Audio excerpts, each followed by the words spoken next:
Shiv Sena UBT leader Sanjay Raut ने एनसीपीएसबी leader Rohit Pawar के हालिया बयान पर रद्दमल जाहिर करते हुए बारामती तैयारा हादसे में अजित पवार की मौत पर साजिश का इल्जाम लगाया।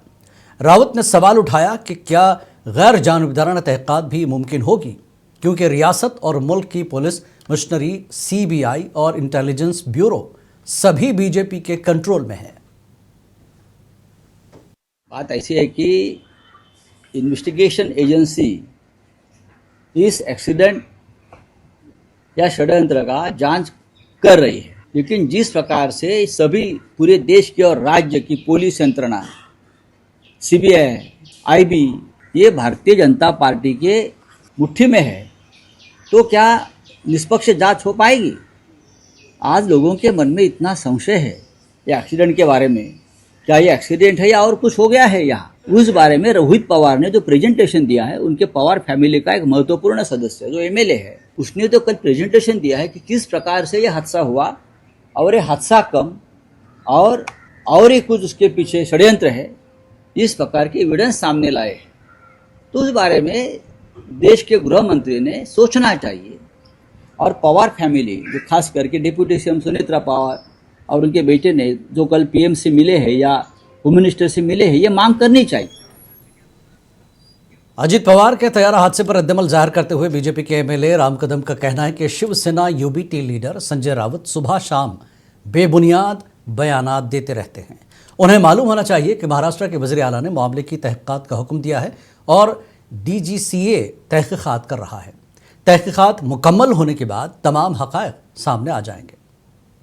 उबाटा के नेता संजय राउत सुबह शाम उटपटांग बातें करते रहते हैं। उनको पता होना चाहिए महाराष्ट्र के मुख्यमंत्री जी ने स्वयं आदरणीय देवेंद्र फडणवीस जी ने इस विषय की जांच हो, इस प्रकार की मांग की और केंद्र सरकार का जो मंत्रालय है डीजीसीए, सिविल एविएशन मंत्रालय, इसकी जांच कर रहा है। जांच के बाद सारे तथ्य सामने आएंगे। पर सभी राजनीतिक दल और राजनेता इस बात की सावधानी बरतें। एक दुखद घटना है, उसके परिवार पर, कार्यकर्ताओं पर, उनको चाहने वालों पर क्या बीती होगी, उसकी संवेदनाओं को ध्यान में रखते हुए ओछे राजनीति का ये हिस्सा न बने, इसकी सावधानी सभी नेताओं को और राजनीतिक दलों को रखने की आवश्यकता है। सीनियर डीजीसीए हुक्काम की 4 रुकनी टीम ने बारामती में तैयारा हादसे की जगह का दौरा किया, जहां महाराष्ट्र के नायब वज़ीर आला अजित पवार और 4 दीगर अफराद की गुज़श्ता माह मौत हुई थी। मकामी हुक्काम ने बताया कि अपने दौरे के दौरान टीम ने 28 जनवरी के वाक़े से मुंसलिक सीसीटीवी कैमरे की फुटेज और वीडियोस का जायज़ा लिया। मरकज़ी शहरी हवाबाजी के वज़ीर के राम मोहन नायडू ने कहा कि तैयारा हादसे की तहक़ीक़ात वक्त के साथ मुकम्मल की जाएगी। वाज़रे के एनसीपीएसपी के एमएलए और अनजानी अजित पवार के भतीजे रोहित पवार ने तैयारा हादसे की वजह से होने वाले वाक़यात के सिलसिले में कई सवालात उठाए हैं।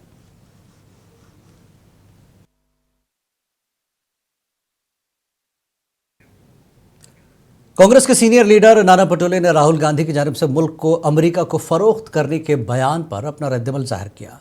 नाना पटोले ने इख्तिदार से ज़्यादा अहम मुल्क होता है और हुकूमत को इन इल्ज़ामात के जवाब देना चाहिए। और जिस तरह से अमेरिका हमारे देश के व्यापार को डील करेगा, हमारे यहाँ पे क्या होना चाहिए, नहीं होना चाहिए, जिस तरह से जो डील अपने देश के प्रधानमंत्री ने अमेरिका के साथ किया है, उसकी वस्तुस्थिति राहुल गांधी जी ने रखी है और किसान को और देश को, भारत माता को बेच दिया इन लोगों ने। इस तरह का वस्तुस्थिति देश के सामने रखी है। तो मुझे लगता है कि ये वस्तुस्थिति रखने के बाद सरकार ने इसको अब सही जवाब देना चाहिए, क्योंकि देश पहले महत्व का है। तुम्हारी सत्ता है नहीं है, ये बात का इशू है। अपने आप को बचाने से देश को बचाने की कोई सरकार ने भूमिका रखना चाहिए। ये भूमिका हमारी है, राहुल गांधी जी की और कांग्रेस पूरे पार्टी और देश की जनता की भी है। देखो, आरोप प्रत्यारोप करने से वस्तुस्थिति अब तुम्हारे सामने है। 70 साल हमने देश को संभाला और वो इस देश को बेच रहे हो आप। इसलिए किसने बेचा और ये करना, अपना पाप दूसरे पे डालने से अब तुम 12 साल के हो गए, 12 साल से सत्ता में हो तुम, अब तुम्हारा हिसाब दो ना।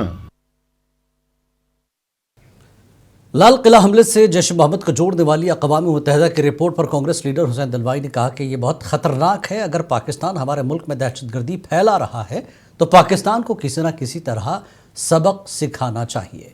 उन्होंने कहा कि दहशतगर्दी से किसी को फायदा नहीं होता। ये बड़ा डेंजरस है। ऐसा पाकिस्तान इस तरह से हमारे देश में आतंकवाद फैलाती होती तो पाकिस्तान को एक तरह से सबक सिखाना चाहिए। बिल्कुल गलत बात है। आतंकवाद से किसका भला नहीं होने वाला है। आतंकवाद क्यों, वो खुल्लम खुल्ला हिम्मत है तो लड़ाई करिए ना। इस तरह से कुछ लोगों को पकड़ के यहाँ आतंकवाद करना और बेगुनाह लोगों को मारना, ये कौन से इसमें आता है, कौन सी राजनीति में आता है और कौन से मजहब में आता है। समाजवादी पार्टी के रियासती सदर और एमएलए अबू आसिम आजमी ने कहा कि जब पाकिस्तान हाथ मिलाने की बात करता है तो हम इस हाथ को क्यों नहीं तोड़ देते। ये वही हाथ है जो हमारे मुल्क के अंदर दहशतगर्दाना सरगर्मियों में मुलविस है। अबू आजमी ने कहा कि हम पाकिस्तान से कहीं ज्यादा मजबूत हैं। पाकिस्तान हाथ मिलाने की बात करता है, हम हाथ तोड़ क्यों नहीं देते। वो ऐसे हाथ जो हमारे देश के अंदर आतंकवादी गतिविधियों में लगे हुए हैं।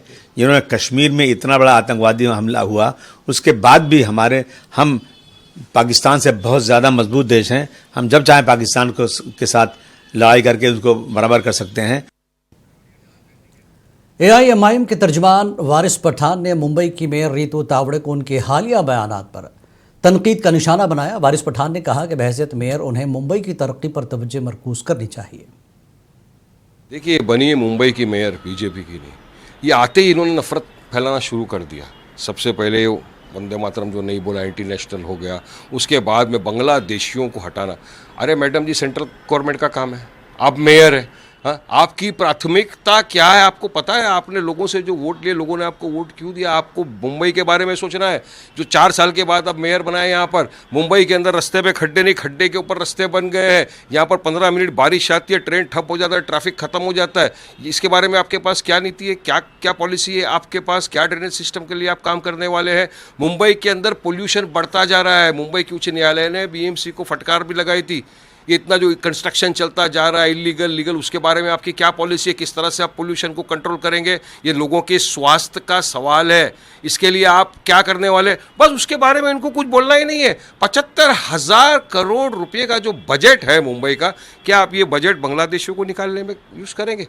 और ये घुसपैठी जो घुस रहे हैं, आपके पास क्या आंकड़ा है, क्या डेटा है, कितने आए, कितने रह रहे, कितनों पे केस हुआ, कितनों को निकाला, कोई डेटा इनके पास नहीं है। और जहाँ से घुसपैठिए आ रहे हैं, आपकी सरकार तो मैडम जी 12 साल से सत्ता में, बॉर्डर स्टेट पे तो आपकी सरकारें हैं, तो क्यों नहीं रोका गया। एआईएमआईएम के तर्जुमान वारिस पठान का ये भी कहना है कि हम वंदे मातरम का एहतराम करते हैं, लेकिन किसी को ये कहने पर मजबूर करना गलत है। उन्होंने कहा कि आइन के आर्टिकल 25 के तहत हर फर्द को मजहब पर अमल करने का हक हासिल है। देखिए, वंदे मातरम का हम आदर करते हैं, सम्मान करते हैं, लेकिन किसी को जबरन ये बोलना कि आपको ये बोलना ही पड़ेगा, ये गलत है।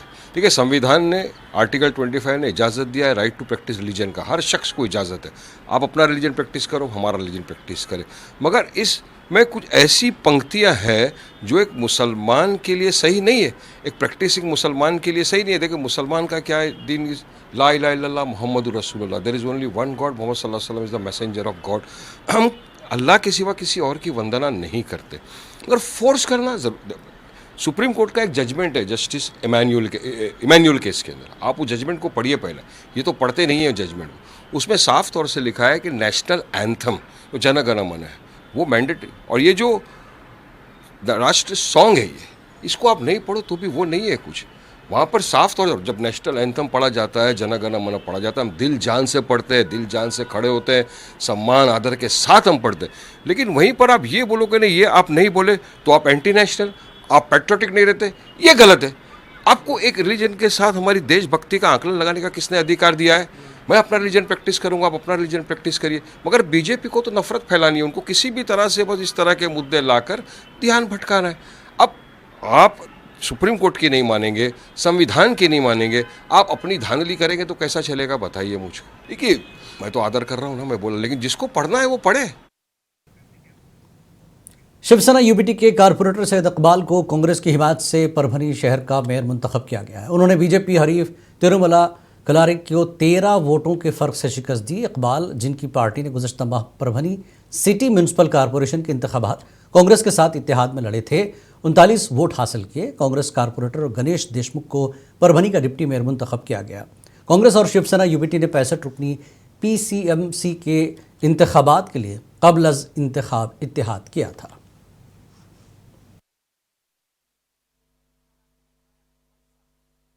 पण परभणीतली काँग्रेसची जी काही टीम आहे आणि आमची टीम, आम्ही खासदार आमदार आमचे पदाधिकारी, आमच्यामध्ये चांगल्या प्रकारचं ट्रेनिंग होतं, चांगल्या प्रकारचे समन्वय होता आणि ते कुठेही तडले जाणार नाही याची आम्ही ठिकाणी खात्री घेतली होती। आणि आम्ही सगळ्याजणांनी मिळून बाहेर काय झालं याच्याकडे बघायचं नाही। आपल्या शहरामध्ये आपण निवडणुकीपूर्व आपण युती केलेली होती, त्यामुळे ही युती अस्तित्वात ठेवून भविष्यात चांगलं काम करून या परभणीकरांनी जो दिलेला आपल्याला प्रतिसाद आहे, आम्ही सांगत होतो, जरी आम्ही सत्तेत नसतो तरी सर्वसामान्य जनतेची नाळ आम्हाला माहिती आहे। सर्वसामान्याच्या अडचणी काय आहेत, आम्ही कोणत्या टोकापर्यंत जाऊन सर्वसामान्यांचे काम करतो याबद्दल आम्हाला विश्वास होता। म्हणून मी सुरुवातीला म्हणल्यावर बऱ्याच लोकांनी आश्चर्य व्यक्त केलं की बाबा उंबाटाचा महापौर कसा बनेल परभणीमध्ये। मी म्हणलं समय जान दो, मग तुम्हाला लक्षात येईल कसा बनेल। आणि आज ती चमत्कार झाले। सबसे पहले मैं अल्लाह रब्बुल इज़्ज़त का शुक्रिया अदा करना चाहूँगा, साथ ही साथ खासदार साहब, आमदार साहब और जितने हमारे नगर सेवक और जितनी शहर की आवाम है, उन्होंने हमारे पे भरोसा जता कर ये पद पे हमको नवाजा है। मैं अल्लाह रब्बुल इज़्ज़त का शुक्रगुजार हूँ। और जिस दिन से प्रचार चालू हुआ था, मैंने एक स्टेटमेंट दिया था कि शहर हमारा है और इंशाल्लाह मेयर भी हमारा रहेगा। आज वो बात पूरी मुकम्मल हो गई। खासदार साहब, आमदार साहब की मेहनतों से, हमारे सिद्धार्थ भाव की मेहनतों से आज ये दिन खुशी का हमारे को देखने को मिला।